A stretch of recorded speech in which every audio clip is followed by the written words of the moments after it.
එහෙනම් ඔක්කොම ඔන්න පොරොන්දු වෙන විදිහට අපි එක් කරගෙන ආවා. ඔයාලව රත්න ඇල්ල බලන්න හසලකෝයි නිර්මාණය කරන මෙන්න දෙනවා. අපි බලන්න ආව මීටර 120ක් උස රත්න ඇල්ල ලංකාවේ 10 වෙනිට උසම ඇල්ල හැටියට DI ලයිස්ට් එකේ තියෙන ඇත්තටම 10යිද කියලා දන්නේ නැහැ.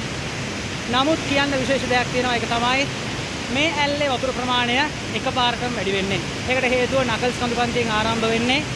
නකල්ස් කඳුපන්තිය කියන්නේ ඔයාලා හැමෝම දන්නවා වතුර එකතු කරගන්න තැනක්, එකතු කරගන්න පිහිටීමක් තියෙන තැනක් නෙවෙයි. වහින වැස්ස එකපාරටම වතුර කඳ දිගේ ගලාගෙන එනවා. එතකොට මේකේ වතුර වැඩිවීම තප්පර ගාණක් ඇතුළත අනිවාර්යෙන් ඉතාමත් ඉහළ අගයකටපත් වෙනවා. ඒ හින්දාම තමයි මෙතන මරණ 10කට ආසන්න සංඛ්‍යාවක් වාර්තා වෙන්නේ. මේ ළඟම වුණ සිද්ධිය හැටියට පෙරදින විශ්වවිද්‍යාලයේ ශිෂ්‍යයෙක් ජීවිත හිමි කරගත්තා මෙතන. ඒ සිද්ධිය හින්දා හැමෝම මතක තියාගන්න එන්න නරඹන්න සුන්දරත්වයේ විඳින්න මෝඩ වැඩ කරන්න එපා. ඒ වගේම පොලිතින් දාලා යන්න එපා. බොන්න ඇවිල්ලා බීම බෝතල් දාලා යන්න එපා.